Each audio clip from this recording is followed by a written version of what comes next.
Welcome back, everyone.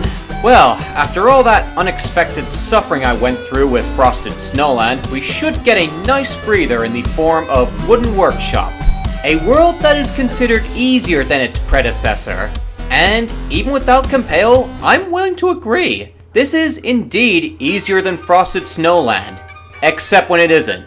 And we'll cross that bridge when we get there. So first, let's get this red coin out of the way. This here is the only way you can reach it. One way in, and one way out, with this saw power-up. Though this step here is pretty awkward. Oh, and that gap there, you can jump over it with mouse lock, but I'm not going to, because it's pretty tight. I only used that route once anyway, because the main one is much quicker and less awkward. So I'll get this red coin, and then we're going to be doing some more swimming. How fun. Though thankfully, this is the only dangerous bit, these saws, because in the actual mission area, there is nothing in the water, so don't you worry. Well, there's stuff floating in the water anyway. Anyway, waterlogged, the most red coin packed mission in the level. Not only that, the route I'm taking allows you to skip a part of it. Now this part here is pretty awkward. You can't get all 3 coins in one go, it's not possible. And all because of that stupid overlay. Didn't make it. Yeah, I always hated the delay on that thing. Did they fix it in the repainted version? I don't remember. Anyway, we are skipping our way to another red coin, whoop, in 2 senses of the phrase. Hell, you don't even need to climb up the nail to get this coin. I did it anyway because it's optimal. Now this part here, okay, let me up. Oh, thank Builderman. If you haven't seen my original playthrough of this game, I abhor the pole climbing physics. Like, no joke, in a previous run, I spent like a good 20 seconds on that one part back there simply because my character wouldn't jump up. And you're probably gonna see it now, I had a bit of trouble earlier. Let me up. Wow, it's being nice to me today. Well, so far so good. But yeah, like, just go watch episode 13 of my original playthrough and go to the Vintage Voltage V2 segment, and you'll know why I hate them so much. Ugh, it gets really bad over there. Now this bit here got me a couple times, you gotta be a bit careful. Nope. There we go. What? Seriously? Come on. There we go. That bit's more dangerous than I made it out to be, and yeah, this here is what I'm afraid of the most in this level. Sometimes your character doesn't ride the slits properly and he tumbles. Okay, more on that later, we gotta do this bit. Okay, wait for the third one, jump, and doing it again, wait for the third one, and there we go. If you jump any later than that, you run the risk of face planting the 4th barrier, as I learnt the hard way. Okay, waiting again, and there. Yeah, if you jump at the wrong time, you'll hit the 3rd barrier and most likely die. Because they don't kill you, they just trip you. In fact, after noticing, any land they cover is red. Yeah, okay, get this one. But yeah, as Benji told us, red is dead. Oop, there we go. Well, except for that bit. Anyway, that's the annoying one done. But yeah, going back to the saw power-up, I don't know why it happens, but on this map, sometimes your character will tumble mid-travel, which is all but fatal in a couple parts of the challenge course. Yeah. And like, it only seems to happen on specific ones too, like that one on the way to the cutting room floor, and those 2 I mentioned in the challenge course. Like, I swear it never happens anyplace else. Well, not in this playthrough so far, anyway.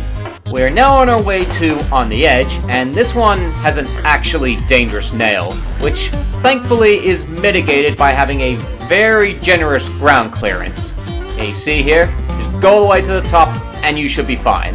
I'm learning from my errors, one step at a time, and should I really be using mouse lock here? Yeah, probably best I didn't. Ooh, also, if I recall correctly, this saw blade here was stuck when I first played this. Well, at least it's more threatening now. In fact, I think there was a saw blade in the challenge course that got stuck too. Oh well. Anyway, another star down. Nice and easy once you know how it's done. Actually, I think I remember now.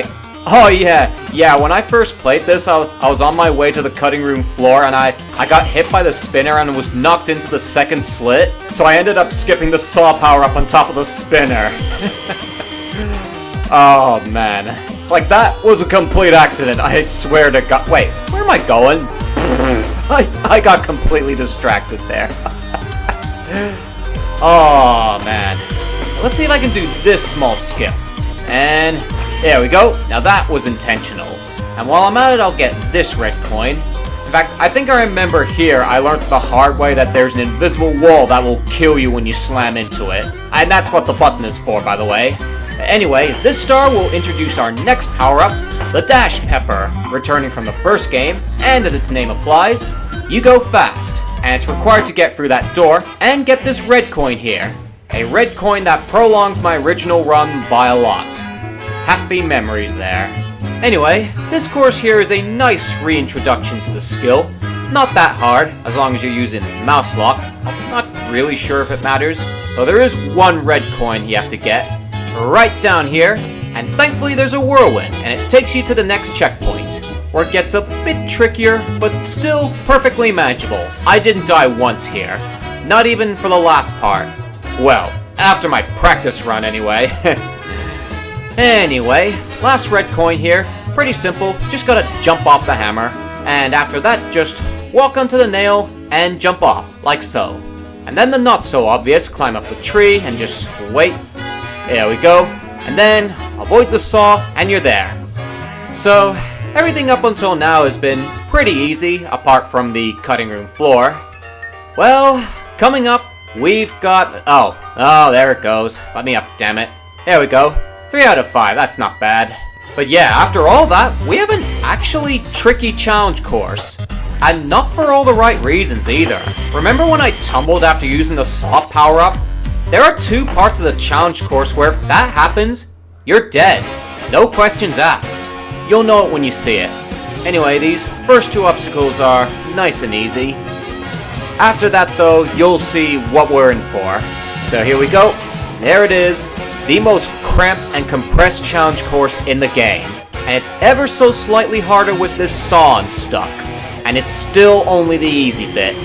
Okay, we've got a button run coming up. Okay. Wait for it. Okay, don't get too greedy. Okay. Please don't tumble. Please don't tumble. Oh, thank you. Yeah, you see this? You don't land this properly, you're all but dead. The one coming up is a bit more obvious, though. Wait for it. And these 2 tiny platforms coming up, you have to land on them directly or you die. Okay, here we go. Whoop. And whoop, there we go. Okay, please don't fail me. Okay, there we go. That's the worst bits out of the way. Yeah, just got this jump here. Whoop. And this saw power-up, and we're there. Okay, nice and carefully. Okay, here we go. And go, go, go, go. Urgh! Don't do that to me, game. Oh my god, that was so close. This world already took me longer than I expected. So yeah, this is definitely much harder than the first 3 courses. Even if some of your deaths aren't your fault. Oh boy. The later levels are sure gonna be fun. Hope I'm ready. Now this bit coming up is surprisingly easy to mess up. You gotta approach it just right. Oh shit. Oh, get it. Aww. That would have been awesome. Now this bit here requires you to take your time. Gotta jump just at the right moment. Which I didn't do here. No idea why it happens. Anyway, this bit here, you have to go through it at the right pace. And damn it! I forgot that was a thing. Baneworth, learn. Anyway, this star coming up, it looks hard at first, but it's actually not that bad. First I'll get this red coin, which I actually missed in a previous failed run. And now, but what? Great, now the controls are against me. Now on the edge looks pretty overwhelming at first, but it's actually... I hate the pole physics. I really do. Okay, that's done. And now's the part where I hope that my character doesn't tumble to their doom. And I was this close to beating the world on my first try. God damn it. Just this part now. Nice and easy. Okay, got it. Just gotta jump. Fuck! Second time lucky my ass. Now there's 2 tiny platforms coming up, and you have to land directly in the middle. Not like that. Okay, this is taking longer than I thought. Now, I've got a bit of a button run. It's right up there. It's a bit tight if you don't know what you're doing. Like that. Wait for the axe to move out of the way. Never fond of this world. Talk about a huge breather. This is definitely easier than the last world in almost every aspect. Annoying pole physics aside, most of the stars really don't offer that much in the way of resistance compared to Frosted Snowland. The only one I had to be careful with was the cutting room floor, since, as I learned the hard way, the timing for that one jump is quite awkward, and the rest of it doesn't mess around either. And of course there's this stupid thing. If you don't approach it correctly, you're getting tripped. It's a lot easier to mess up than it looks. Athletic course can be challenging for newcomers because of the geometry you have to maneuver through, but once you understand the physics, you should have no trouble at all, though the ending did catch me off guard when revisiting this place. Funnily enough, this is where the only remotely tricky red coins are, since you need a decent grasp on the dash pepper and the know-how to reach them. The rest of them though, much like Cavern Club, are practically out of harm's way. And yet, all of this is topped off by a somewhat nasty challenge course. As I said before, if you have the misfortune to trip up on those 2 saw slits, you're as good as dead. Maybe with the drop you can get insanely lucky, but if something goes wrong with the one after, you're gone.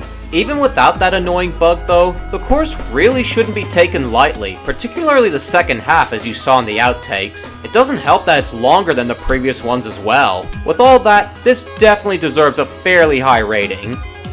I'm starting to think I was wrong about the red coins. Oh well, breathers aren't bad. I don't mind them every now and then. It was definitely a nice break from Frosted Snowland. Still, I was this close to getting it on my first try, especially my second. Ugh, that was painful. Oh well, that's the bad stuff out of the way, for now at least. The good stuff should be coming ahead. Yeah, even Battery Canyon, though I'm still kind of dreading Distorted Paradise. Nope, I heard nothing from you, Signal. I have no plans to go down there just yet, because next episode, we're going to be heading to Star Sanctuary. And hopefully, this is where the fun begins. I hope I know what I'm wishing for. So in the meantime, stay tuned. Baneworth out.